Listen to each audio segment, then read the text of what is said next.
Going on? It is Kyle Henderson of Bama Football on YouTube. I appreciate you guys being here. Thank you so much for joining me today on Sunday, October 6th, following Alabama's loss to Vanderbilt, 40-35 in Las Vegas. Today on this morning's show, upon further review, we're going to review this game, point out a couple things that stood out in the game. The defense is clearly the issue. We know that. We're going to go over that. Vanderbilt controlled this clock. Gonna hit on that. They made plays, 100%. I don't think anybody can deny that. Talk about Vanderbilt's success on third down.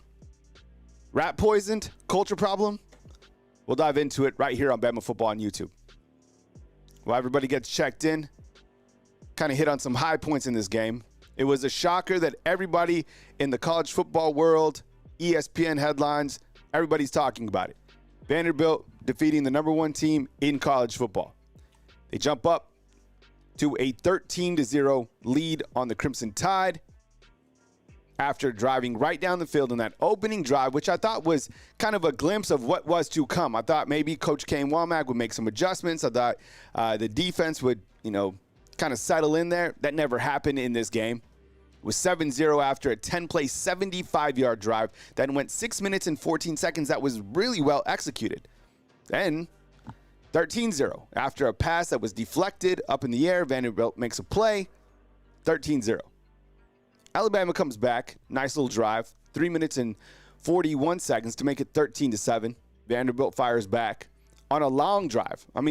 This was probably, I think, kind of the most frustrating drive out of all of the games besides the last drive of the game. It was 17 plays for 75 yards in 9 minutes and 50 seconds, right? And I get it. There was 3 costly penalties within that sequence. There was the substitution, illegal substitution, right? There was a roughing the passer, right, and a face mask. All that led to Vanderbilt putting even more points on the board.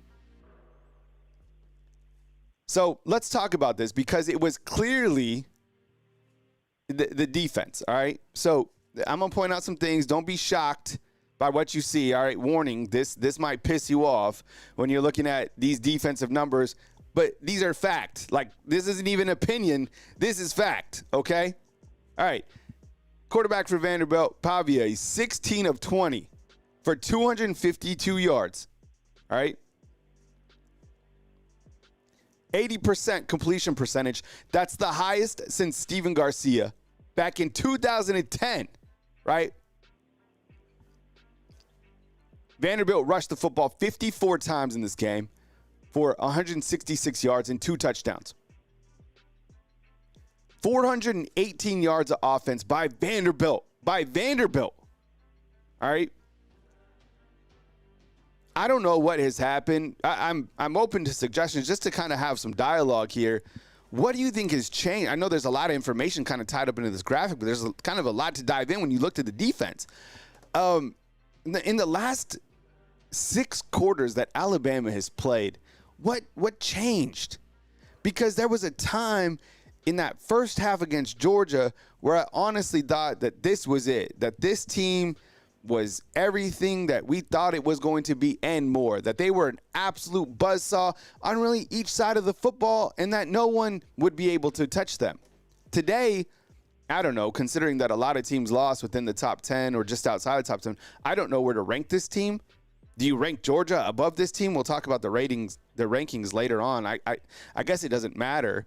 But you get my point. What happened at halftime of that Georgia-Alabama game? I don't know. Maybe nothing. Maybe it was just they got wrapped. I have no idea. Back to the defense. In the last 2 games, this is what is really scary. These next couple stats that I'm about to point out. This is beyond scary. This is terrifying. Okay? And that's why I say this is up to Coach Kalen DeBoer to fix this. And I get it. He's known for an offensive-minded coach, but if you really want to piss people off, and if you want to not compete for titles in the SEC or further on, don't play defense. The Pac-12 defense, I hope that's not seeping in over here. Okay? This is scary, what I'm about to tell you. The last 2 games, Alabama has allowed 691 passing yards and 5 touchdowns. All right? And in the last 2 games, this is crazy. Alabama has allowed 74 points and 937 yards of offense. All right? Now, I kind of said, going into this game, and I have receipts, I'm accountable. Look, I said that I felt Alabama would have their way with Vanderbilt. Clearly, they knew what was going on. They knew that they went into this game with a game plan that they could control the time of possession, and we will talk about that. But the fact of the matter is they bullied Alabama in several different ways, and they pretty much did what they wanted against Alabama's defense. And just when you thought Alabama's defense would get a stop of some sort, the complete opposite happened. It was Vanderbilt came up with, what absolutely sliced them up were those shovel passes up the middle that would go for big runs. And they also gashed Alabama right up the middle of the field. I looked, and I'll show them on Monday on my long show, and Jahad Campbell's grade was like a 38. And sometimes they adjust them, but you're talking about one of the top players in the country. And that could be by the scheme. Vanderbilt wanted to control the tempo. But these last stats on the board are very, very concerning. 691 passing yards. Now, we talked about, is the secondary going to be problematic? 691 passing yards. I get it. A lot of that came from Carson Beck. A lot of that came from Diego. Yeah, Big Chevy saying it's horrible. Right now, this is not it. And that's why I said, you have an opportunity to fix it. And we'll talk more about Malachi Moore later on. And, his actions at the end of the game, which are not acceptable. This is all an opportunity to see where this team goes. Okay? One of the genius plays of Coach Saban last year was the fact that he was able to bring this team back together. Right? In a time where you lose to Texas at home, are things falling off the rails? Coach Saban led this team as far as it could go, right? Got this team back on track. This is an opportunity for Coach Kalen DeBoer to see what he can do now that he's been punched in the mouth. Because up to this point in time, Coach Kalen DeBoer he's had zero adversity, zero. Everything has been perfect. He's done a million different type of interviews. I mean, he's just like the nicest guy. The players are great. I mean, there's so much going on. There's so many people at practices. The Roll Tide Willie. You start to think what's going on here? Because losing to Vanderbilt, people will never forget this. This is like an inexcusable lot. You lose to a ranked team, whatever, people still going to be mad. You lose to Vanderbilt, that's not it.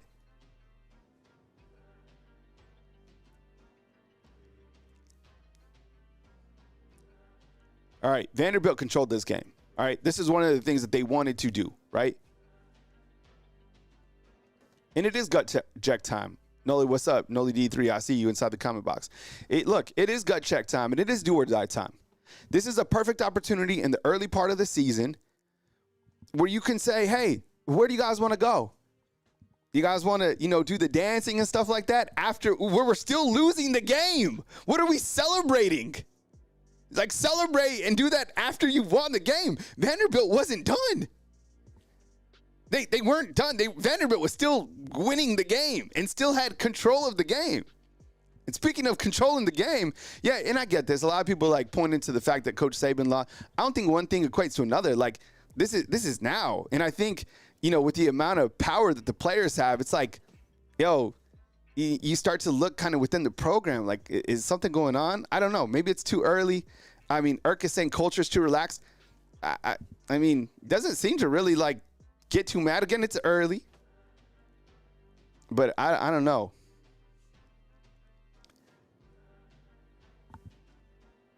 Vanderbilt controlled this game, 100%. Look at this. This is crazy, all right? 42 minutes that they had the football to 17:52 from Alabama. That's bully ball. That's doing what you want. That's executing. They had scoring drives, Vanderbilt, 6:14, 43 seconds, 9:50. 9:50 was that 17-play drive that went forever. And 4:02, 2:13, 5:26, and 4:29. Yeah, I didn't understand the celebration either. But, you know, these guys are also having fun, whatever. People are going to point to the fact they're kids. I don't know. I mean, they're all, who knows? I get it. It's kind of, you know, they're feeling it. They're coming. I thought honestly up until the very, very end, because I believe in the offense. And none of these slides, by the way, will have anything to do with the offense, because it's not on the offense. Nothing that the offense, like Jalen Milroe, for example, his Pro Football Focus grade, like besides the dancing or whatever that I don't necessarily agree with unless you're like winning or whatever, or have won the game. The offense, like that was it. They did an amazing job, and they continue to perform at a very high level. Jalen Milroe's grade is a 90, right? I mean, what did he do wrong? Nothing. The time he fumbled the ball that was on Elijah Pritchett where he got absolutely tagged. Back to Vanderbilt controlling this game. They went into this game with this game plan that they wanted to control the time of possession. And I think that's another way to beat Alabama. Look, if you can't outscore them in terms of like a fist fight, duel out, then control the time of possession. But I just thought that the defense would be able to get some sort of stops. Man, and they absolutely didn't. So, you know, looking to the control. I mean, it's something that has to change. But that's another way to beat Alabama, is to control the time of possession and to keep the chains moving. We haven't seen a team do that. Vanderbilt executed pretty much to perfection. And look, I think that Timothy, what's up? The targeting call.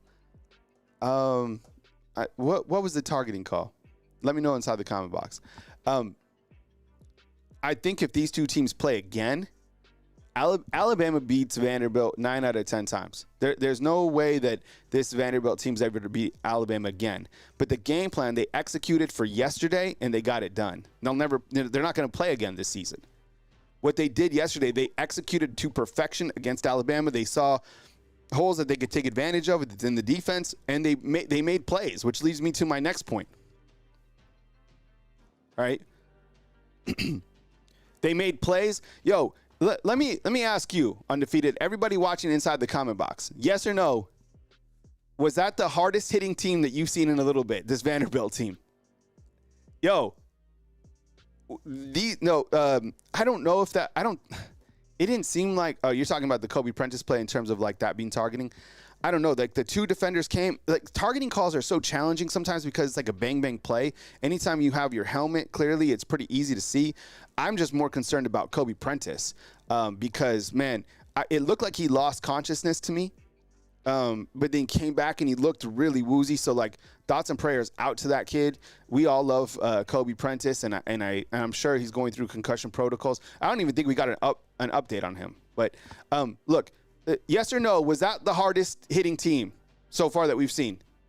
Yo, these guys, like Vanderbilt was like, they were, and they said that was another part of their game plan was when we hit, we have to hit hard.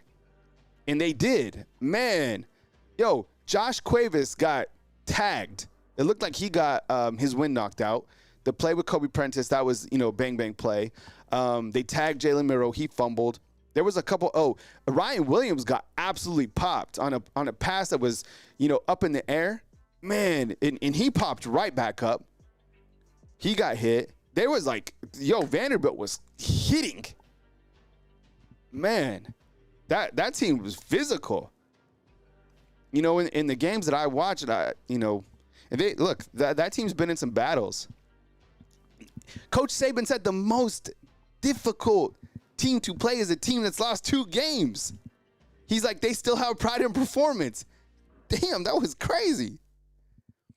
And look, King, I appreciate you being here. It looks like we have a Georgia fan in here. You know what the crazy thing is like when you start to rank these teams in terms of like 1 to 10, like, will Georgia be ranked above Alabama? I don't know. Like, Georgia lost to Bama. Bama lost to Vandy. Kentucky should, you know what? Georgia should really have 2 losses in the SEC. And I'll talk about this later on, is like the overall SEC. I mean, Pavia said it. He's like, this isn't the same Vanderbilt team that you're used to.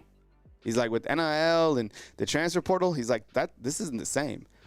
The crazy thing is during Coach Saban's entire career, he allowed 13 points to Vanderbilt. Vanderbilt scored 13 points in the first quarter yesterday. Crazy. All right, this team made plays. Vanderbilt made plays. All right, so the interception, that was a great play. It was Jalen Milroe threw a pass to Ryan Williams in the first quarter. The defender made a play. It bounced up in the air. The other guy made a play and runs into the end zone and puts the ball over the pylon for a touchdown. All right, the kid misses the PAT. He comes back in, and he hits a 51-yard field goal. 51-yard field goal. I was like, this dude just missed a PAT. Those long shovel passes, yo, that was just great schematics. They saw something that they could take advantage of, and they ran that play like 3 times for 17 to 24 yards.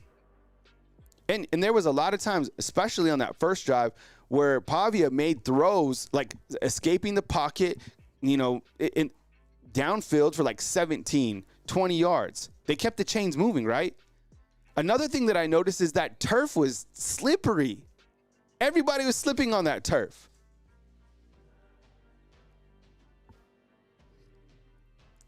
Coach Kalen DeBoer talked about this as well. Yo, that 4th down and 1, when they throw, how long was that touchdown pass? I have the, let me see. Was it a 36-yard touchdown? I guess it was a 36-yard touchdown.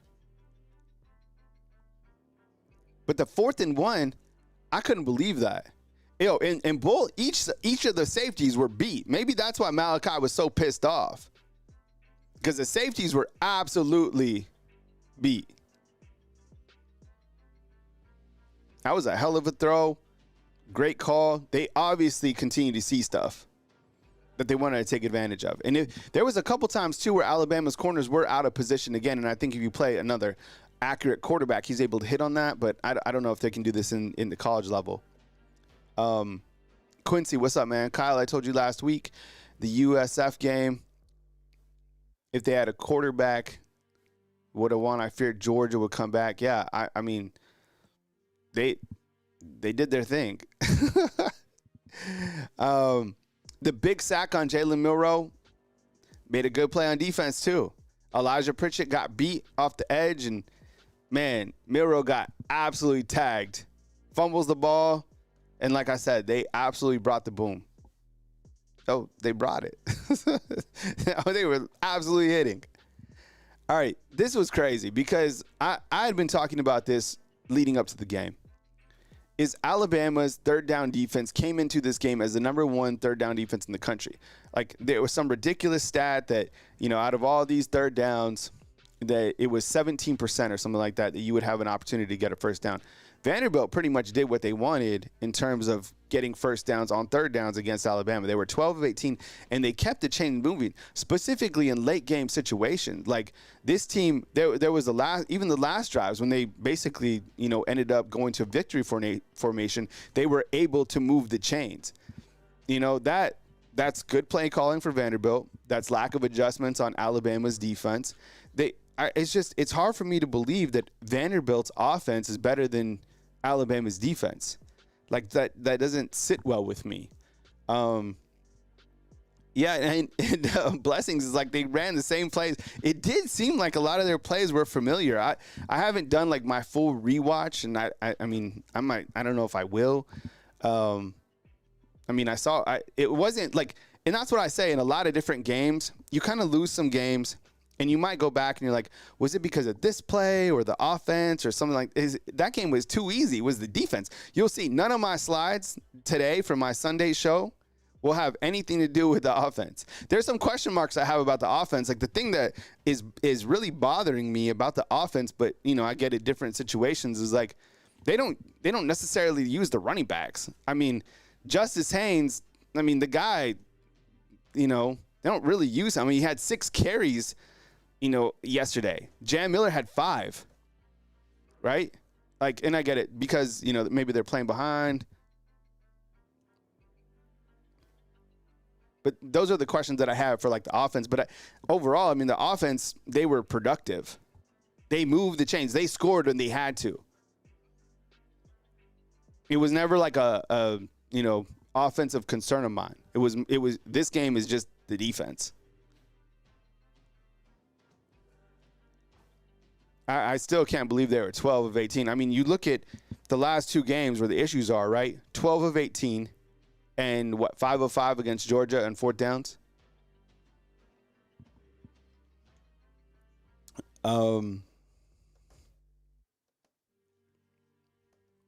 Someone says inside the comment box, it ran through. I can't see where it's at, but if you win out your games, you're still in good shape. Yeah, I mean, it's so early in the season, and when you look to the world of the SEC, there's still time to make up ground. I mean, this type of season allows you to make adjustments, to go through adversity, whereas in the past, you're really penalized for it. Now, I will say this. I do think Alabama will be heavily penalized by losing to Vanderbilt because they were unranked, and I think Vanderbilt still has, like, this stigma about them that they're not, like, a quality team.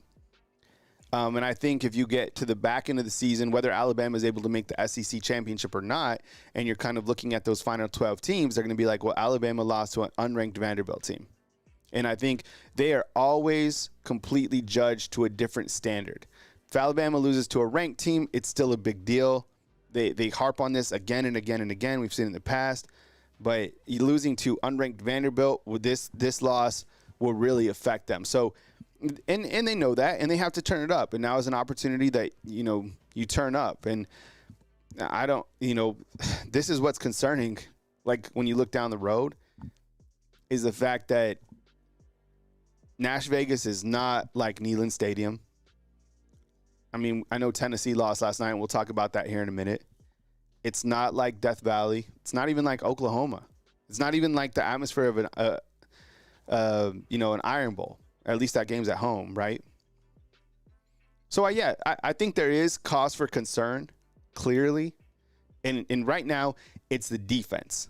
That's it. At least we know what the problem is, right? Like, the problem is the defense. You can question, like, the other things. We can question, like, is there a culture problem? Is there a lack of discipline? Those are, like, questionable things. Like, we're kind of like, is this true? Yes or no? What I think we all know is fact is it's the defense. And the stats that point to it, like, there's no stats that point to, like, a culture problem, right? But when you look to the stats or the defense, like, these are all facts. A lot of people I noticed were talking about the outfits that the coaches wear. This drip right, I don't necessarily like this. I don't care what anybody else wears, but this seemed weird to me. And then I think Coach Kalen DeBoer was in a T-shirt, whatever. But the problem is the defense. At least we know what the problem is, right? We're not searching for answers. Everything else you can point to is this wrong? Is this blah blah blah? But, like, the defense is it. That's the problem.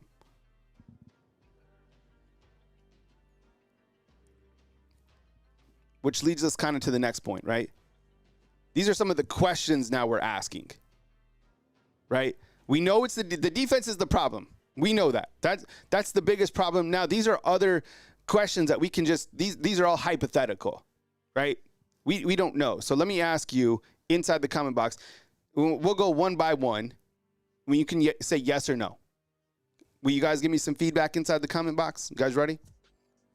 All right. Type Y for yes and N for no. That's it. These are all yes or no's. Do you think that Alabama was rat poisoned? Rat poisoned is created by the media. It's when you play a 2-loss team. It's when you start to let that stuff seep in, that you're the number 1 team, you're going to win the Heisman Trophy, right? That nobody can beat you. Yes or no, do you think they're rat poisoned?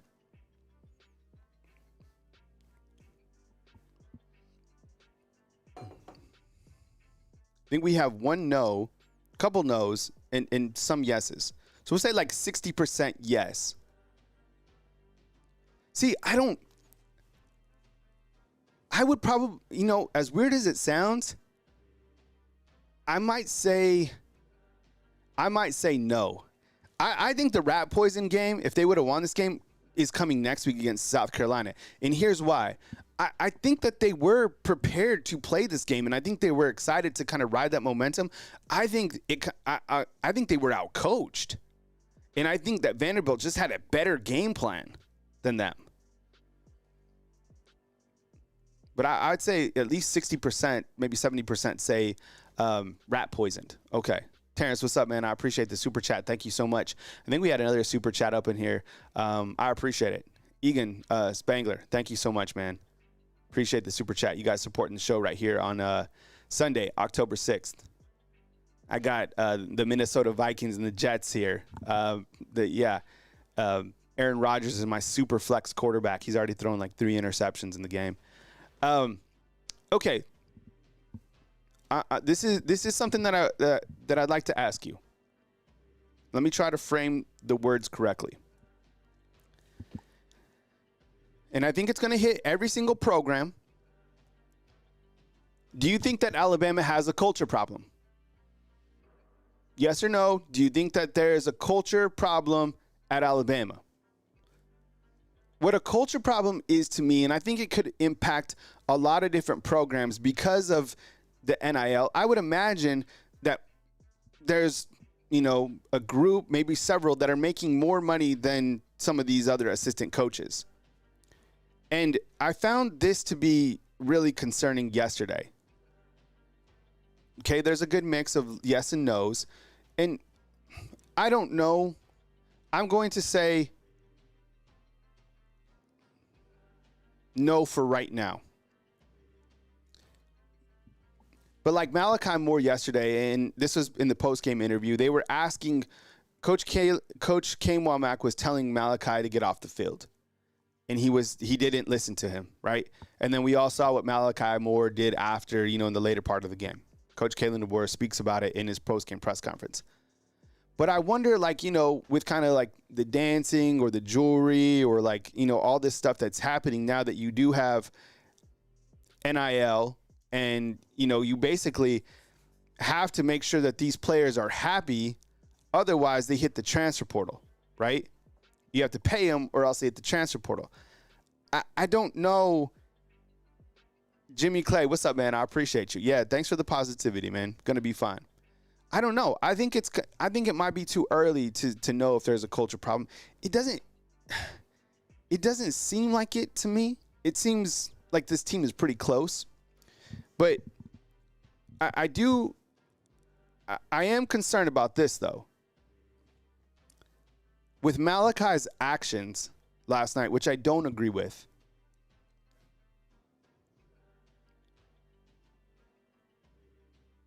but this is what's concerning is he's a captain, okay?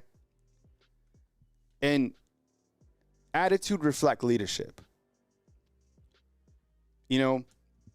I think this is a great coaching point for Malachi. I'm a father of a teenager, and I love mentorship, and I love points of coaching. So, I think there has to be some sort of accountability, and I think you have to do something disciplinary-wise with Malachi Moore. I think the first thing that you do is make him take accountability and make him understand why, right, and how this affects the brand, your team, right? Those things, look at the impact that you're having on others, right? This is how people are viewing Alabama football right now. And I think he's a good, if you know him and if you've seen him, he's a great ambassador, and he's always been for Alabama. I wouldn't judge someone off a couple different plays, even there's no judging in life, right? But you need to have accountability, and there needs to be disciplined. And anytime that a captain is acting like that, those are the captains. You see what I'm saying? That's what's concerning.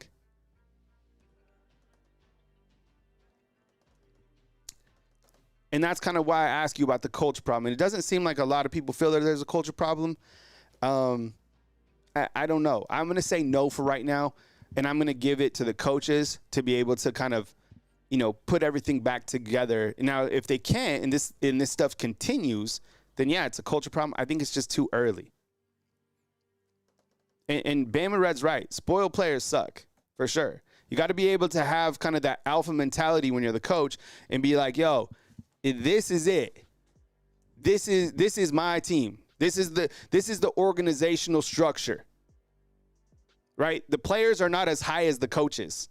They're not. Like, they might be making as much money, and you might be scared if these guys go somewhere else, but like Coach Kalen DeBoer and Kane Womack, like, if Womack tells you to get off the field, you get off the field, period. They're not on the same level. And that's kind of my next point. Is there a lack of discipline on this team? Let me ask you this. Is there a lack of discipline on this team? Yes or no?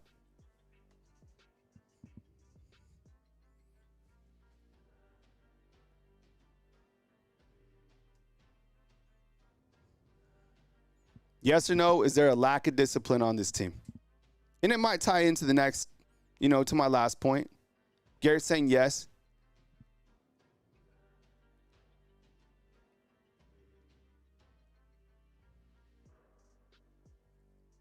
Getting a bunch of yeses. I think so. Derek say no. It seems like there's a lot of yeses. And I think discipline, you could look at it in a couple different lights, right? Like, you could basically look at it as like, the penalties. Or you could look to it like the culture stuff we were talking about. I think from the penalty standpoint, this team has had a lot of penalties that's, that has been frustrating. They didn't have too many penalties yesterday, but they had costly penalties, right? Like that sequence of penalties that continued the drive. For example, like, they only had 6 penalties in this game for 57 yards, but 3 of those penalties were ultra costly, right? 1, 2, 3. Yeah. Ultra costly. The substitution, the roughing the passer, the face mask, all of those you can eliminate by having better discipline. Like, those aren't just like questionable calls by the official. Like, those were all that was a face mask, that was roughing the passer, and a legal substitution that's on you.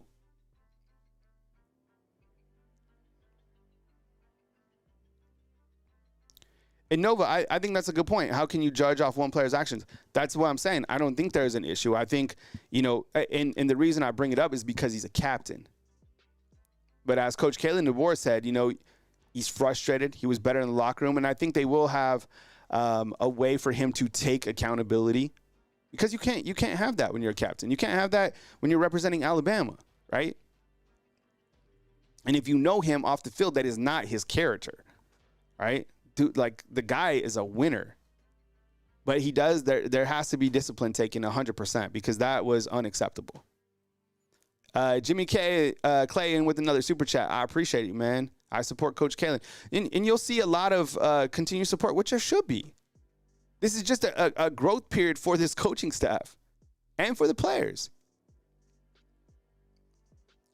Terrence in with another super chat. K needs to stop teaching strip the ball, make the game tackle. Lawson had a horrible game. Saw his flaws showed. Yeah, when you look to the way that kind of these strip tackles, did you see that one where it looked like they were punching the ball out, which is common, but I think Clark Lee was saying that they were punching whoever had the football, but the view I saw, they were punching out the football. You guys see this? The similar thing happened when Alabama played Tennessee, but I think Tennessee was literally trying to punch one of the Alabama players. Okay, let me ask you this. Yes or no? Was Alabama out-coached yesterday? I think that's an easy one. I think yes, they were out-coached. Ricky Smith says he's been a fan since 1963, and this is the worst loss since then. It's a gut-wrenching loss, absolutely. Blake is in here saying that this is the worst defense in the SEC. That's scary to think about. Were they out-coached, yes or no? Type Y for yes and for no. Yeah. Froman with the super, man. What's up, man? I appreciate you. We have been seeing this defense trend for the last 3 games. Can't get off the field. Yeah, I know. I know there's a lot of people that just joined the show. I want to point out this graphic again, because I think it paints a really scary picture. Yeah, Michael, he's like, you're asking the same questions. I know. you gotta ask the questions. These 2 bullet points at the end are terrifying. The last 2 games, Alabama has allowed 691 yards passing and 5 touchdowns. In the last 2 games, Bama's allowed 74 points and 937 yards on offense. Man, that's terrifying. All right, let me ask you this.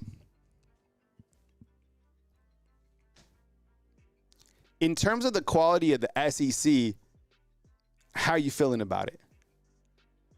Because I'll bring up the SEC standings on another frame here.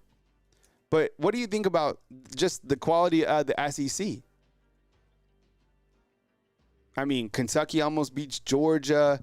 Texas A&M gives it to, gives the business to Missouri, right? See if I can bring this up real quick. What do you guys think about the SEC?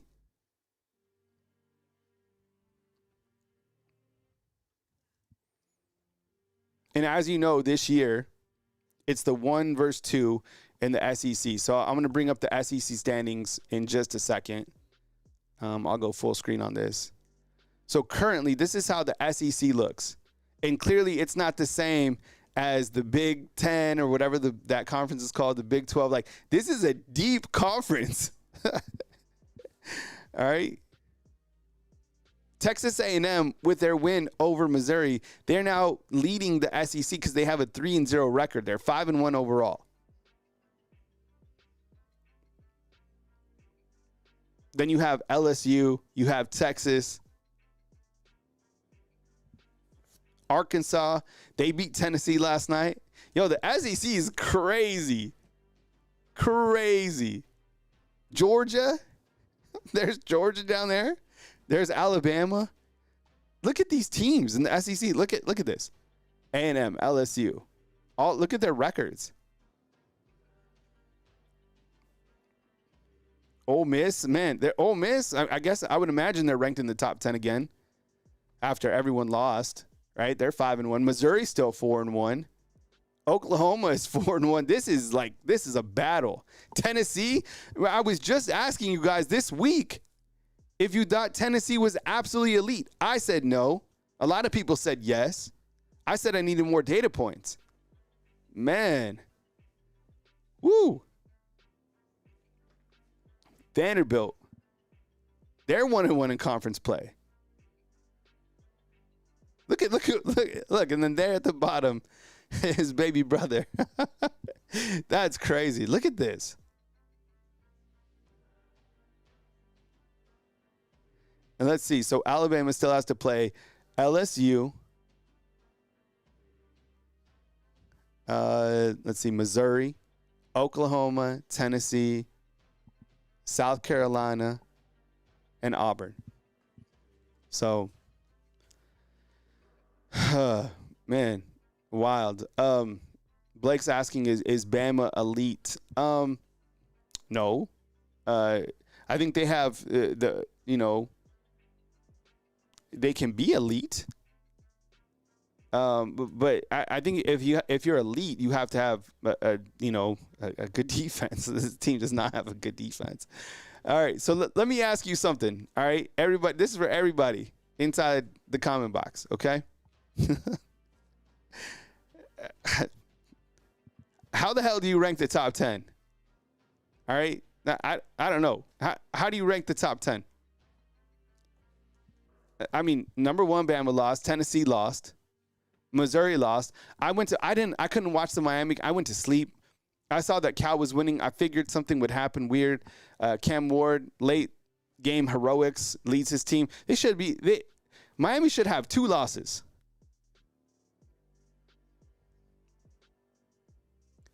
Robbie Oots for Hosman's asking Kyle, why wasn't Jalen Mbakwe on the field? I'm not sure.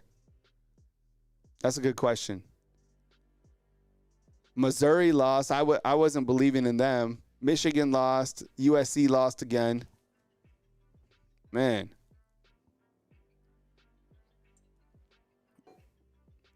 I have no idea how you rank the top 10. I would imagine the top few teams are easy. Let me ask you this, yes or no? This is another yes or no question. Do you think Georgia will be ranked higher than Alabama? Yes or no? Will Georgia be ranked higher than Alabama? What I mean by that, will Georgia be above Alabama in the rankings? The primetime dog asking me the same question. Mr. Yelder in with the super chat. Malachi had the right to be upset after going all those years with Nick Saban making great halftime adjustments and Kane not having no clue.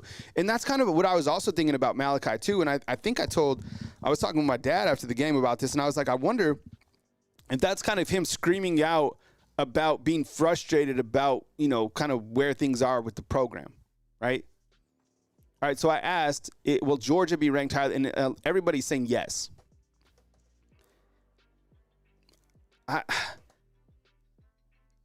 Armed Patriot has Texas 1, Ohio State 2, Vandy 3. Yeah, I like that. See? A wealthy future. I'm with you. How can you rank Georgia above Alabama if Alabama beat Georgia, right? I don't know. Jarvis, oh yeah, the honeymoon is over, man. Remember those Monday press conferences where everybody didn't want to hear Coach Kane and Womack and Nick Sheridan? Well, those will be interesting tomorrow. The thing is, I've noticed with Kane Womack, he kind of has a filibuster. He'll keep talking for a long time, so there's not a lot of questions asked, right? He talked for like 7 minutes straight. Deuce has us at 6. Legitimately, I think Texas, Ohio State.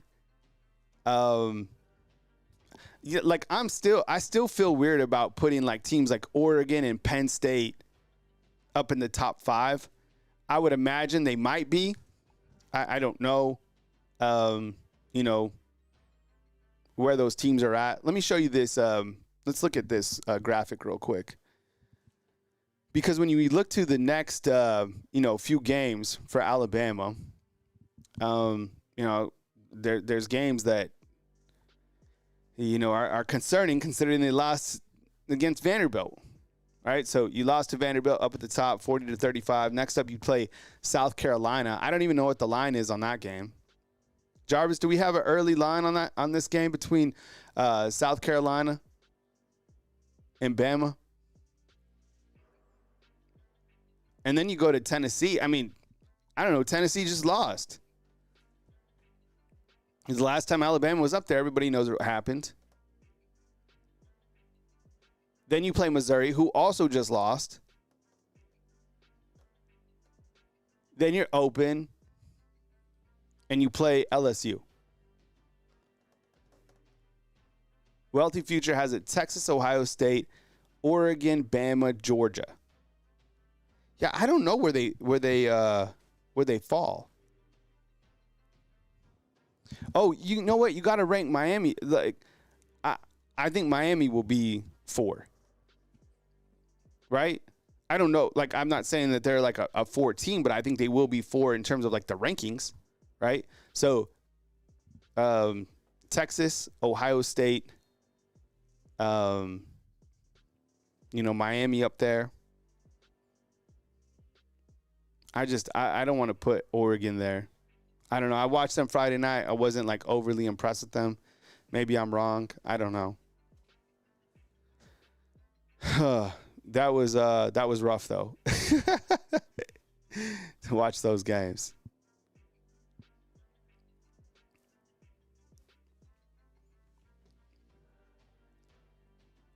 When you looked at this game, Alabama had a 92% chance to win this game. Let me ask you, is this one of the most gut-wrenching losses that you've witnessed from Alabama? Yes or no? I want to say yes. It's like definitely the most surprising. There's been other losses that have, you look to a championship loss against Georgia. The Michigan one hurt for sure. But is this like in terms of like, the rat poison information? Is this kind of yes or no? Is this one of kind of the most gut-wrenching losses you've had? I'm going to say yes. All right, we have a couple people that want to call in. You guys want to take some calls? All right, we'll take some calls. All right, let me get to this defensive graphic real quick, and we'll take some calls. When you call in, I'll ask you where you're from. Hit on your points, and then if you want let's get some heavy call volume in. So, make your points. I might ask you a question or something like that, and then we'll push forward. All right, so start it now. I appreciate you guys being here. Kyle Anderson, Bama Football on YouTube. Remember, I also upload these videos into Spotify and to Apple Podcasts. We also have a very, very active Facebook page, which is Bama Football on YouTube. So this opening segment, for example, will be uploaded to a podcast, and we'll see how the calls are going. But I appreciate you guys watching. Let's start off with the 251. Hey, what's going on? Good morning. You're on the line with Kyle Henderson. Who I'm on the line with, and where are you calling in from? Hi, this is Kevin in Mobile. Kevin, what's up, man? Come with it. Well, I just don't know where to start, Very poor offensive play. As soon as I saw we went down by 14, I knew there was no way that our quarterback was going to be able to bring us back. Now, it ain't all on the quarterback, but a lot of it has to do with him. The defense is horrible, absolutely horrible. Kane Womack, I'm from South Alabama, right? I watched the Jags play. Yeah. I watched Kane Womack lose a game to UCLA that he should have won. And the reason why he lost it is because he ran a couple of bad plays, and then he ran a fake field goal that lost another 10 yards, and then UCLA just happened to beat him. Cal, if college football was rigged and if coaches was throwing games, would you report it? Yeah, I mean, Explain to me how the first time in history that two teams lost to two non-ranked teams that were undefeated. This is the first time in history, in the SEC history, that's ever happened. Well, this just happens to be the first year of a 12-team playoff, too. What we're staring down the barrel of, Cal, is bullcrap, okay? I think we're going to see a lot more, quote-unquote, parity in college football. So all your favorite teams are no longer going to have undefeated seasons. They're going to be just like the Saints in the Atlanta Falcons and the Eagles. They're all going to have losses. That's the world we're in. It's all about that money. I don't believe none of that stuff's on the up and up. That's just me. Y'all have a good one. All right, man. See ya. I really I appreciate the call, but I don't agree with those points. I think that you look to how Jalen Milroe played yesterday. He was extremely effective. I don't think any of the issues revolve around the offense, and I don't think any of his play contributed to Alabama losing the game. I mean, the guy was 19 of 25 for 312 yards with a touchdown. The interception was on a tipped pass. Both of his last interceptions have been on tipped balls, and he was, left out to dry by his right tackle, who, that's why the fumble happened. I thought he made big plays. I think if you do question anything with the offense, it's like this team doesn't really utilize their running backs at all. For example, like Justice Haynes, Jam Miller. Think about this. Justice Haynes, as talented as he is, he only had 6 carries. Jam Miller has 5 carries. I think, Matt, he does bring up an interesting point here in terms of the parity of college football. I think what we're seeing, and we all knew this isn't shocking, is that the transfer portal and NIL was going to create more parity. And that's true. I mean, Diego Pavia told us that coming into the game. He's like, this isn't the same Vanderbilt team because we made a lot of different acquisitions to be able to load up. So I think there is more parity. I mean, I just showed you the SEC standings. The SEC standings, it's going to be whoever wins the SEC, credit to you. That is like that. championship, in my opinion, is going to absolutely mean so much because you're able to get through the gauntlet of it. But I don't think any of that was on Milroe. I think it was, like I said, it's clearly the defense. All right, but I appreciate the call. So let's jump to 936. I appreciate the call. Who am I on the line with and where are you calling in from? Yo, Kyle, it's Terrence Richardson from the Super Chat. What's up, man? It's been a minute. Lufkin, Texas. Yeah, I appreciate you calling in, man, and thank you very much for supporting the product. And welcome on in. I hope you're having a blessed Sunday, man. Come with it. Welcome to the show, Trent. Oh, man. It was hard to watch, man. My favorite team lose on my son's 3rd birthday. Oh. So I'm in between at his birthday party and trying to watch the game, and I'm like, we can't be lose. I say we lose because I ain't watching the game. That's what it is. My mojo is off. And I'm just like, this can't be real. Man, Jalen Milroe put up 3 bills. Every time we needed to make a play, he made a play. Yeah. That's what kept us in the game. The defense played horrible. Inside linebacker played horrible. D-line play, we have no push, absolutely no push. The same flaws that we've been seeing. The money got exposed a little bit. Lawson, I don't know what was going on, man. You keep getting beat on these little routes, like to jump the route. I mean, come on. Sab, his flaws got exposed. That's why we kept him from starting in Michigan. You keep looking in the backfield. Every time he look in the backfield, a tight end or somebody bust him across his head, get behind him every time. And Kane, the stupidest crap I've ever seen, man. It's 2 minutes. Why you got these players trying to strip at the ball, but they need to be trying to make a dang stop? Make a tackle. Yeah. Make a tackle. Give yourself a chance. Why are we stripping the ball? I don't take nothing from Malachi. He played with emotion. He know what it is to be a champion. He know what it takes. I feel like a lot of this stuff has been affecting Alabama a little bit. Hey, the rat poison, come on, man. It's real. I mean, at least Missouri lost to A&M. At least Tennessee lost to Arkansas. We lost Vanderbilt. I know. We lost to Vanderbilt. I know. Vanderbilt, not to a spelling competition or academic. Vanderbilt in football, not basketball or baseball. We lost to Vanderbilt. I know. Come on, man. Like, y'all gotta want to play, man. So, like I said, man, it's gonna tell y'all what y'all are. It's going to tell you what y'all are from here on out the rest of the season. I feel like they need to have a guest speaker, and the guest speaker should be Coach Saban. How do you respond? What are you going to do? Like, hey, this is going to tell you who you are for the rest of the season.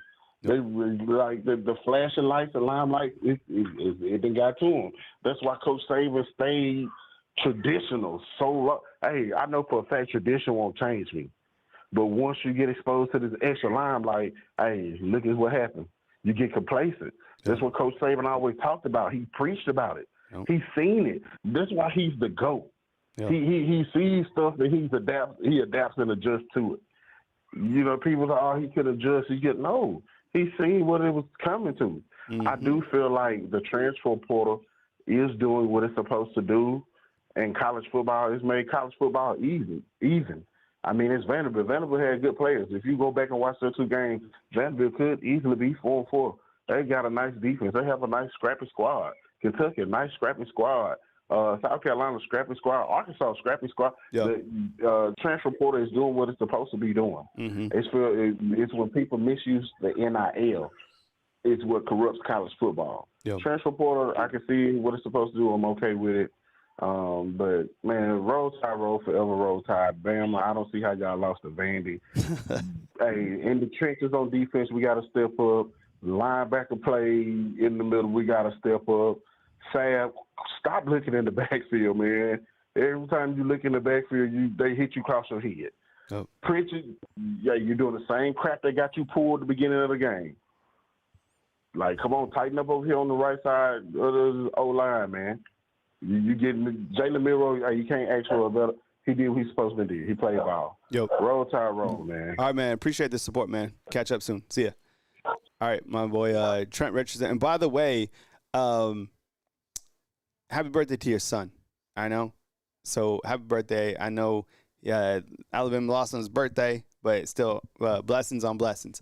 All right, 601, let's do it. Hey, thanks for being patient. You're on the line with Kyle Anderson. Who am I on the line with and where are you calling in from? Hey, Kyle, this is Alex from South Mississippi. Alex, what's going on? I appreciate you calling in from South Mississippi, man. Hope you're off to a blessed Sunday. Thank you for joining us today, man. Go ahead. Take it away, Alex. Yeah, I got a couple points towards the offense and the defense. But first of all, I just want to say that I don't believe in rat poison, especially when you got a standard that's set already, like you know what to do. And it's not I don't think it's a trap game if everyone's saying it's a trap game. Everybody knows what it is coming in. I don't really think that's an excuse. But I got 2 points to the offense and 2 points to the defense real quick. I don't think it was an offensive problem. You scored 35 points in only 17 minutes. Yep. I think that's pretty good. Yep. And the lack of run game, it seems like they're just running the ball to just check a box and get back to passing the ball. And it seems like that's what they really want to do. As far as defense goes, the time of possession was absolutely ridiculous. And Vanderbilt was 12 of 18 on third down. Yep.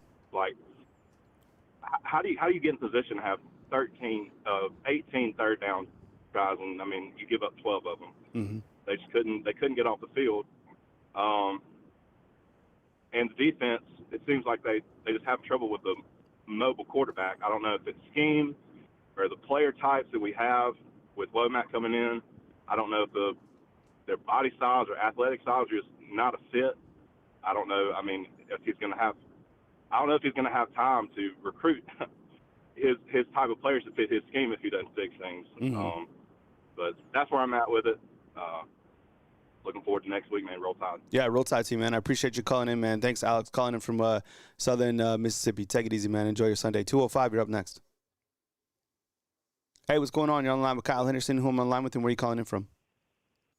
What's going on, Kyle? This is your boy Big Chevy 205 calling in, man. Sickening loss, man. Sickening. Very sickening.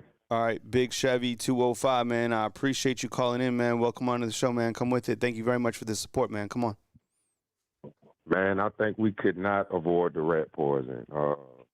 I think we came in just thinking we was just going to beat Vandy. Vandy came in with a good plan. They executed, and I just don't understand what's going on with the defense. What would you think, Kyle?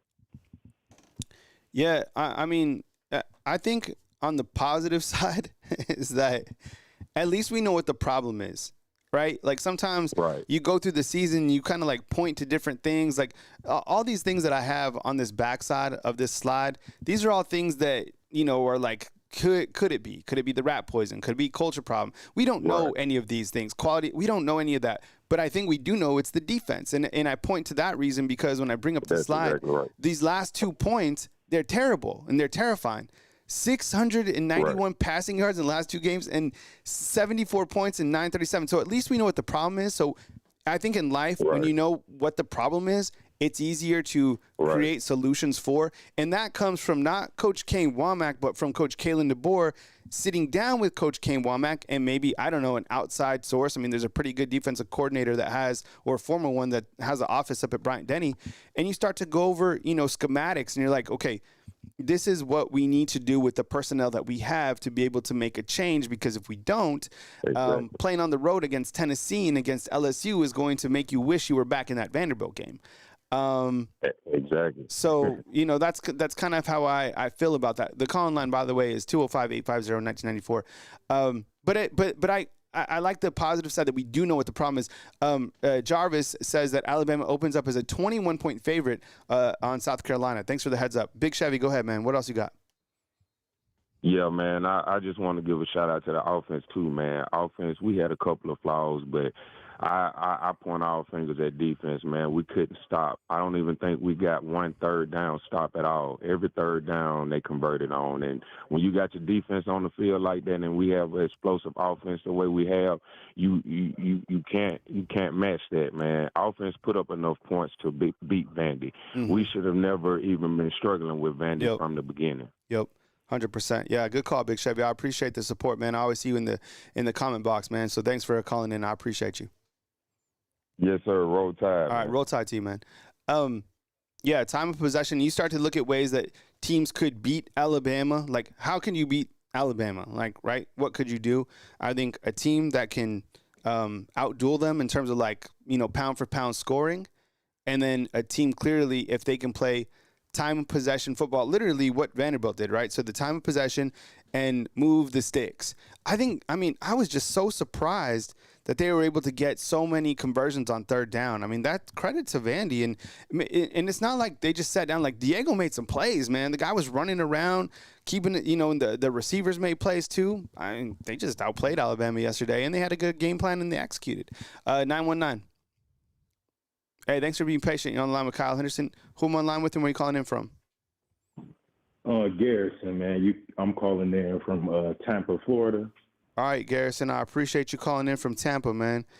Hey, by the way, I know it looks like there's another storm that might be headed your guys' way, so, keep you guys in our thoughts and prayers. And anyone that was impacted by the storm as well, from Georgia to North Carolina, up in that area. I know we have a lot of viewers from, all over, but specifically in that area. So thoughts and prayers. And take it away, Garrison. Welcome on to the show, man. Yeah, thank you, brother. I appreciate that. I want to start off by tipping my hat to Vanderbilt. They played hard. They outplayed Alabama. And I think people need to understand this. Vanderbilt is an SEC school. Mm-hmm. They're supposed to be able to compete in the SEC. Like, and that's what people have to understand with the transfer portal and teams being able to go to the transfer portal and pick up players. It's going to be tougher competition. And I think people need to understand that. But Alabama defense did not get any stops. They didn't make any adjustments. They got completely shredded. They couldn't get off the field. The time that they was able to get off the field, it was a penalty because they had Ryan Williams and I think Xavion Brown on the field with the same number.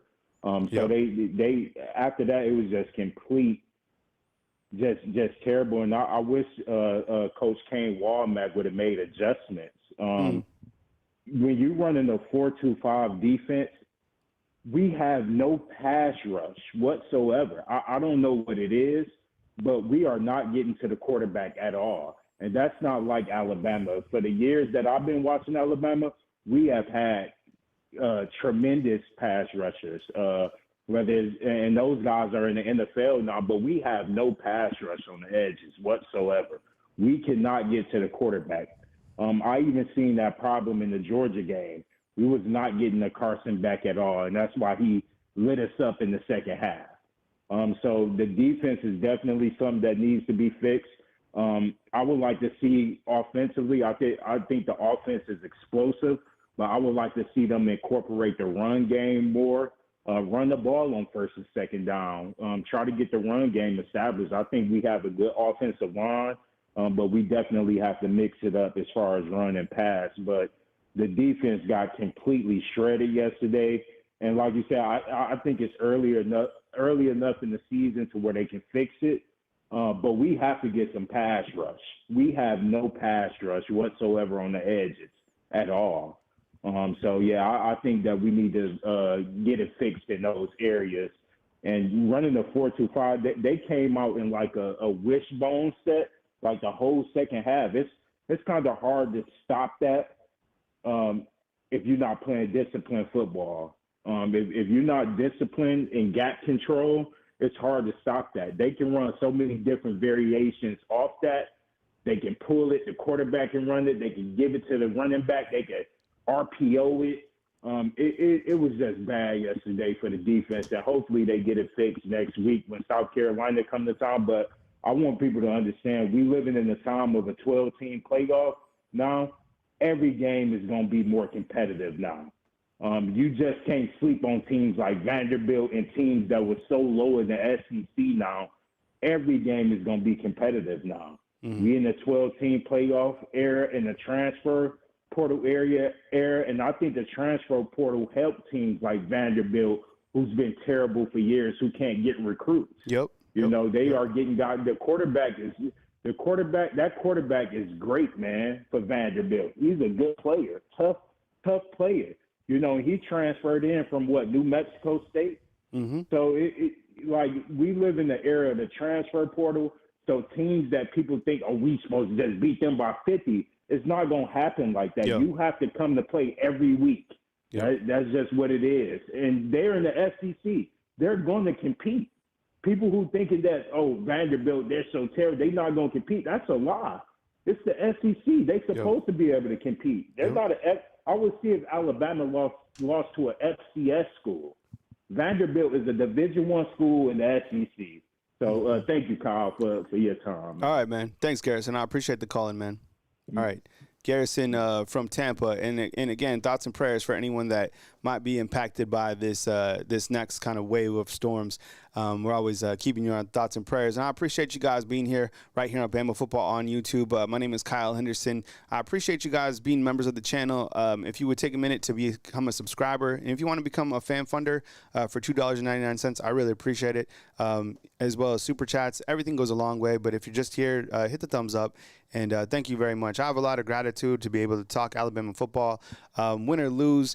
And, I always look forward to getting online and, presenting the graphics and stuff like that. So thank you very much. I just want to say thank you for being here. All right, 817, let's do it.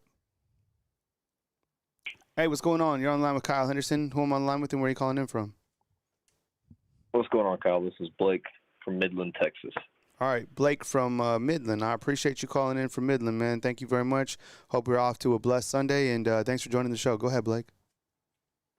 Yes, sir. So what I wanted to touch on are the two issues that I'm seeing most, and this is on the defensive side of the ball. Okay.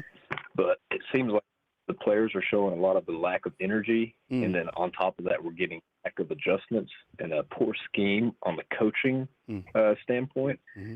But I saw it from the very first drive. If you go back and watch that first drive and watch our players on defense, it seems like they're walking around a lot. Mm-hmm. There's hardly any hustle out there. Mm-hmm. Seems like they're not attacking the ball like they normally do or attacking the line of scrimmage like they normally do. And this is the front seven I'm talking about here. Mm-hmm. It seemed like a huge energy. And then as the game went on, halftime rolled around and we came out those first few drives, you could see the energy come back, right? Those guys were fueled up. They were ready to go, and they knew they needed to play harder if they wanted to win this game or at least stay in this game. And then you saw it dwindle again. The energy of the defense dwindled again, and I think that's due because they're running the same plays, they're running the same scheme, and they have no adjustments that their coaching staff is making. And it's hard for them to sustain their energy and be motivated to play and attack the ball, attack the line of scrimmage. That's what I'm seeing. And then as far as the defensive backs go, I mean, it seems like every play they're getting burned. They're 3-4 yards behind, 2-star receivers. And we've got the best roster on the field. And you could argue that our roster is probably the best in all of college football. So I'm not understanding if it's more of the players or if it's more of the coaching staff, but I think it's a good combination of both, of just getting those players to play hard with energy and then also giving them the adjustments that they need to be successful on the field. And against that Georgia game, in the second half, they were going for it every fourth down, right? So they essentially had 4 downs to make every fourth down. So I gave our defense the benefit of the doubt on that game. I was like, okay, well, if a team as good as Georgia is going to have 4 downs to make every first down, of course it's going to make your defense look worse, right? Mm-hmm. But that carried right over into the Vanderbilt game. Mm-hmm. So those were my takeaways from what I saw. Yeah, I appreciate it, man. Thanks for the call, Blake. I appreciate you calling in from Midland, man. Thank you. All right, 850, let's do it. Hey, thanks for calling in. You're on the line with Kyle Henderson. Who am I on the line with and where are you calling in from? This Big P from Mississippi. And I just want to say, Kyle Henderson, man, you got an excellent show, man. I enjoy listening to you every Sunday. But the defense is the problem. Mm-hmm. I coached travel football for almost 12 years. Mm-hmm. And I've never seen Alabama defense go through a critical situation. Not even they have, before Nick Saban even got there, I would have a good defense. I understand you got a new defensive coach. Mm-hmm. When you're a defensive coordinator, you got to sit down and talk to your players and call the head coach and say, look, I need help. Man to man, if you know you got a defense, you don't understand what's really going on, you need to call the team together and say, I need help. Anybody will tell you coaching defense is not easy. Vanderbilt got a good team. They came out here, did what they needed to do. They saw the weak links, and they went for it. The quarterback ran the ball, threw the ball, and there was no penetration. The defense didn't even get to the quarterback not one time. It's like they were just sitting still, waiting on Vanderbilt to get to throw the ball and do what they want to do. Defense coordinator, I'm sorry, but the truth is you got to do a better job than what you're doing.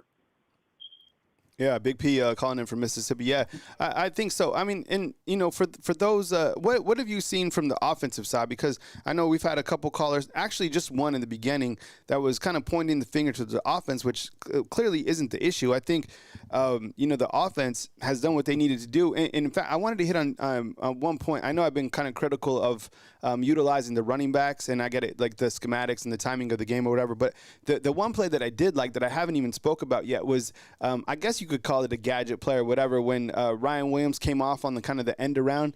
That's when you use those type of plays. Like I like that, and the continued big play ability for that guy to be able to go up and catch another big play for Alabama. Just that was a great throw, great catch, and great protection for the offensive line. Anything else you want to hit on, Big P? If you have something on the offense, or if you want to make another point before you bounce out. Yeah, I'm gonna say this: the offense could decent put that run game in. That young player from Alabama came from Sugarland. Ryan, I knew Ryan when he was playing travel football for us. Ryan been a good player ever since he was playing travel football. I knew Ryan was special. We got a couple other kids that's special that I point out that's on the coast right now that's been looked at by Alabama. Ryan is an excellent player. You got to use Ryan's gift where he needs to be used at, and that's an option. You can throw it to him, you can let him run it. When you play against a team like this, you got to move that ball. Like Nick Saban said, you got to put that run game in there.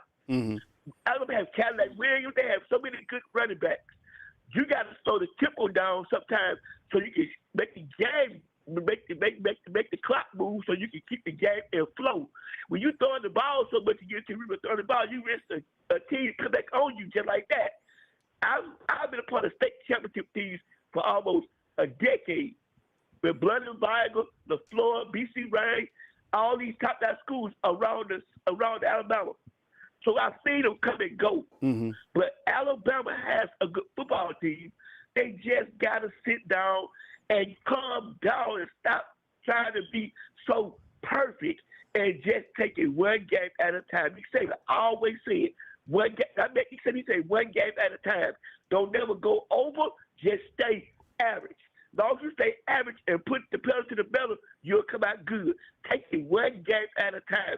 Stop trying to be so perfect and be on time and just play Alabama hardcore football. I appreciate the call, Big P. Thanks for calling in, and have a blessed Sunday, man. All right, that was Big P calling in from Mississippi. We'll go to the 504. Let's do it right now. Hey, thanks for calling in. You're on the line with Kyle Henderson. Who I'm on line with, and where are you calling in from? Yeah, it's Michael from New Orleans. Mike, what's up, man? I appreciate you calling in from the Big Easy, man. Hope you're off to a blessed Sunday, man, and come with it. Yeah, I just want to say, that was, the most disappointing, embarrassing loss I've ever seen as an Alabama fan. It was worse than the 07 loss to ULM because that team wasn't nearly as talented as this team we have now. So I was totally embarrassing. Yeah. I got a couple points. I mean, it's mostly on the defense, but the offense to me is too dependent on the big play. Like I can't recall one sustained offensive drive we've had this year. Like everything's been one big play, two big plays, touchdown. Like so. We're not eating clock. We're not giving our defense a chance to rest, and go over adjustments on the sideline because we're scoring so quickly, or we're going 3-and-out so quickly that they're right back on the field. And another thing, I feel like our offense is too Ryan Williams dependent because if you take him away from the team, what's our offensive identity? We don't have any because it's kind of on him. It's kind of on him to make a big play or nothing else. We can't run the ball. Like we haven't really got any other receivers like that involved into the offense. So like I'm not seeing any like offensive creativity like from Cam the board. I thought he was supposed to be like this offensive wizard. And I haven't seen it yet. But the defense, man, that was despicable. I mean, that was horrible. I mean, to me, I've been saying this for a while. Freddie Roach isn't a good defensive line coach. Like he hasn't developed any top tier linemen. We can't get any push like this. We've been gassing in the run game all year long. Every game, teams have been able to run on us. And the game is won and lost in the trenches. So if you can't control the line of scrimmage, I mean, you're not gonna win too many games in football. Period. So man, I hope it's like a reality check for the players because to me, it's like it's too many podcasts, too many TikToks, it's too much stuff about me and not about the team.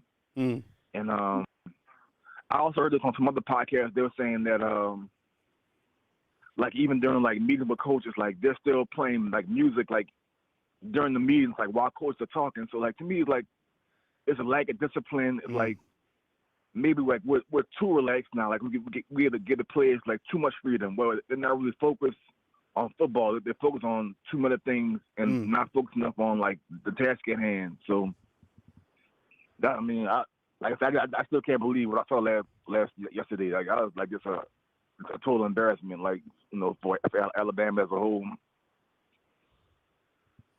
Yeah, I appreciate you calling in, Mike. Calling in from New Orleans, man. Good points, man. I'll catch up with you next time, man. Appreciate the support. All right, thank you, Kyle.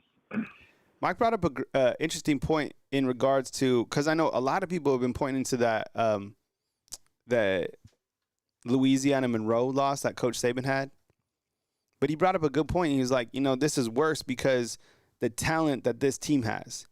And I think that's a point that a lot of people haven't brought up yet. Like, yeah, the talent that's on this team.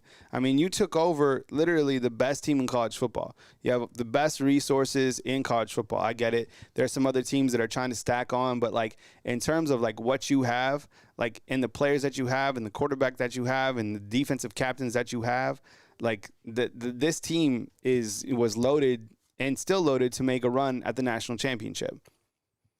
Now, while we can point to different things, like it's early in the season, Robbie Oots is asking for an update on Prentice. No update on Kobe yet. I would imagine he's going through concussion protocols. We didn't get the update from Coach Kalen DeBoer on Kobe Prentice, but we all saw the game. I mean, my goodness, the guy was certainly he was sandwiched in a very tough collision. And thoughts and prayers to him. We love Kobe, so hopefully he comes back. I love that kid. He's a baller. Take a couple more calls, and then, I got to get going. I think I might try to make a run to Waysider. Anybody been to Wayside? I need a good breakfast to kind of like get over that. All right. And you know what? Sunday is a busy day for me too. Like, so I usually have NFL on, and that's when I do all my graphic work for my big show on Monday. So I do, because I always cook up the graphics myself in-house. So, like, if you ever see, like, an error on one of the graphics, just let me know inside the comment box. It's easy for me to fix. I take accountability for the graphics and all that stuff. So, I'm able to, fix it up. But I want you guys to be able to have something visually that you guys can look at. I'll take a couple more calls, and then I'll upload this as well in podcast format. So if you're on the go or whatever, you guys can call in. Waysider. Yeah, I would imagine it's pretty slammed. I mean, it's 10. I'm an early riser though. I woke up at 6 a.m. and I was already working on graphics. So went to bed late, and but I love what I do. So we'll go to our next caller. It's 865. Angel, what's up, man? I'm glad you got in. I'm glad you got in today, man. Thanks for calling in at the back end of the show. Angel calling in from Pigeon Forge. Go ahead, man. Yeah, yesterday it was a terrible game, no doubt. Diego Pavia, credit to him. He did twice back-to-back years with Auburn and Alabama. I mean, this option, triple option, to have offense start running is kind of like really hard to stop because no one really plays it no more. Mm-hmm. And I feel like how our defense got shut down because they never faced that type of offense before with the triple option and the passing plays, shovel passes, and all that, like the service academies do.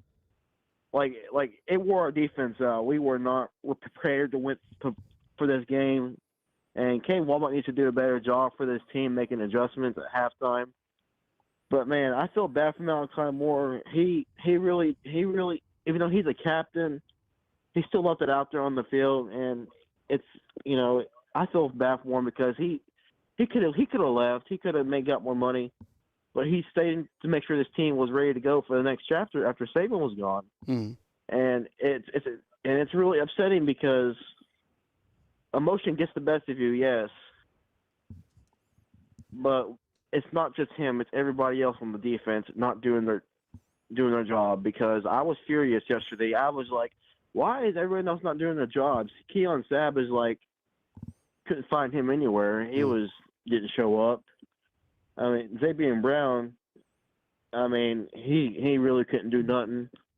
And LT Overton, where was that aggression? I don't see that aggression anywhere on this team, really. Yeah, at the moment, that's why it's called practice for a reason when they go into practice mode. But we gotta make better adjustments, especially with Kalen DeBoer. Like he needs to get on their tails or whatever and make sure this practice is really hard because this team, I don't think is ready yet to win a national championship at the moment. And I just feel for this team, man, because I love this team. We just got to do a better job at executing our plays, and we can't be lazy. We have to be going out swinging. But anyway, Kyle, I'm going to let you go. I know you got a busy day ahead of you as well. But roll tide to you. All right, take it easy, Angel. Thank you very much for calling in from Pigeon Forge. All right, these will be my last two calls. I'll do the 334 and the 256. All right, so let's go to 334. Hey, thanks for waiting on the line. You're on the line with Kyle Henderson. Who am I on the line with, and where are you calling in from? Ronnie from Opelika. Hey, Ronnie, what's up, man? I appreciate you calling from Opelika, man. Come on with it, man. I appreciate you joining. Okay, well, somebody said we couldn't stop any run a few minutes ago, but if I'm not mistaken, Georgia only had 80 yards rushing, which was pretty good, I think, for Georgia. But the defense is the problem. I could see that against Western Kentucky. I think they had a 15-play drive, and Alabama depends on turnovers. So what happens when you don't get any turnovers? And we unfortunately got to see that on Saturday. But there was a team around there about 2020 when the defense was average at best. You have to take advantage of every opportunity. One play could make the difference in a game. A forced pass that turns into an interception, a ball that hits you in the hands, catch it, take it, and it pops out. Running across the line of scrimmage before you throw the ball. And whiffing on a block. And get your quarterback blindsided. Either one of those plays could have made a difference in the game. Each play has a history of its own, it should. And we can't take any days off and not any plays off on the offense because the defense is average. Yeah, I think, and like I said it pretty much throughout the show, I mean, it's not over. It's far from being over. But, like, it's so important that Coach Kalen DeBoer sits down with Kane Womack and they go over the philosophy because, like, the last two games, and the stats speak for itself, the last two games, 74 points and 937 yards, isn't it? Ronnie, I appreciate you calling in, man. I hope you have a blessed Sunday, okay? Kyle. Yo, go ahead, man. Kyle. Yeah. Coach Saban warned on game day that this Vanderbilt offense was going to be difficult. I wish he had got the warning to him on Monday. Yeah. No. Yeah, Coach speaking facts for sure. Yeah, I appreciate it, Ronnie. Thank you so much, man. Thank you. All right. 256, let's do it. Hey, you're on the line with Kyle Henderson. Who am I on the line with and where are you calling in from? Oh, this is Jay from Huntsville, Alabama. You say James? Jay from Huntsville, Alabama. All right, Jay, what's up, man? I appreciate you calling in from Huntsville, man. Come with it. I had a couple of things I want to talk about. First of all, Malachi Moore, he's a good player, but on that 4th and 1, how could you let a man get behind you deep on the 4th and 1? You can't be mad at nobody but, the safeties. Mm-hmm. And also Xavier Brown is still, he'll make a couple of good plays, but he still get beat deep, Mm-hmm. and Vanderbilt players just dropped the ball, It could have been worse. Also, I think we do have a disciplinary problem, not a culture problem, but some of the players, like, I don't know if you noticed when Hollywood Williams did score on his first touchdown, he turned around and actually ran backwards until the touchdown. Mm-hmm. He caught the ball and he turned around and he ran backwards. It seems like we should have got a penalty on that play, but we didn't. And I know Saban would have went off if he seen a player turn around and jog backwards for a touchdown. Also, I don't think the offense was the problem. When Milroe was protected, he was electric. When we did have the ball, he didn't have that many opportunities to do anything because of the defense couldn't get off the field. Mm-hmm. But when he did get the ball, he was electric. He was on point with his throws. The running game didn't help out none because we was getting slammed on the inside when we tried to run. Mm-hmm. But other than that, I the offense to me did good. I from the beginning of the season when we switched to that 4-2-5 defense, I knew it was going to be a problem for the run game. Using those two linebackers, they're dependent on those two linebackers to make plays. And if they don't get there in time, it's going to be trouble. And that's the only thing I think about on as far as the defense. Kane Womack, we're not putting pressure at all. We didn't put pressure on Beck. He shredded us. The first half we put pressure on Beck and he was shook. The second half, I don't know what happened, and we couldn't. The Vanderbilt game, we didn't hardly blitz. When we did blitz, we didn't get to him. I just don't understand the scheme. I think they just need to go back to the 4-3, a 3-4 or something. I really like the 4-3. The defense that Saban had in place. The last defensive coordinator that we had, not P. Golden, but the last defensive coordinator, Kevin Still, that we had. Kevin Still, yeah. Now that defense works. The defense we have is soft, and if it continues like this, I see some more losses ahead. Just being honest. All right, Jay. Well, I think that's all I had. Yeah, I appreciate the call, man. Good points, man, and thanks for calling in today. I appreciate you, man. All right. All right. That was Jay calling in from Huntsville. All right, those are the calls I'm going to take today. I appreciate you guys calling into the show. I think Jarvis said it best. Now is gut check time, and I think you gotta look yourself in the mirror. Are there more divas on this team or more dogs?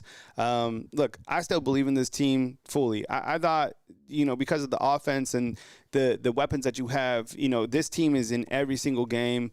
I was disappointed in some of the effort, the defense, some of the plays that Alabama made, but that this one game doesn't dictate the entire season. And this one game doesn't, dictate every single thing about Coach Kalen DeBoer or his staff or the players. I think it is a wake-up time, and I think it is a wake-up call for these guys. I think, there's a 24-hour rule, and I think in sports you have to have that next play mentality and that next game mentality. South Carolina, it's another formidable opponent. So is Missouri. So is Tennessee. So is LSU. So is, Oklahoma and Auburn. So there's a long season left. But at least on the positive side, we know what the problem is, and that is the defense.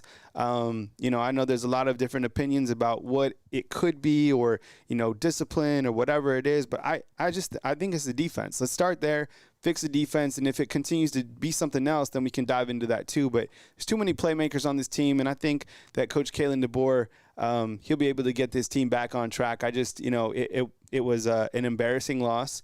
A lot of, what happened towards the end of the game, it's not acceptable. There has to be discipline put in place, and I think they'll do that. So, we'll see what happens going forward. But I think we need to be able to move past this loss, but still be able to talk about it because, it's a national storyline. This is the team that everybody kind of, tests themselves against. And look, South Carolina, I promise you, South Carolina sees Alabama as vulnerable.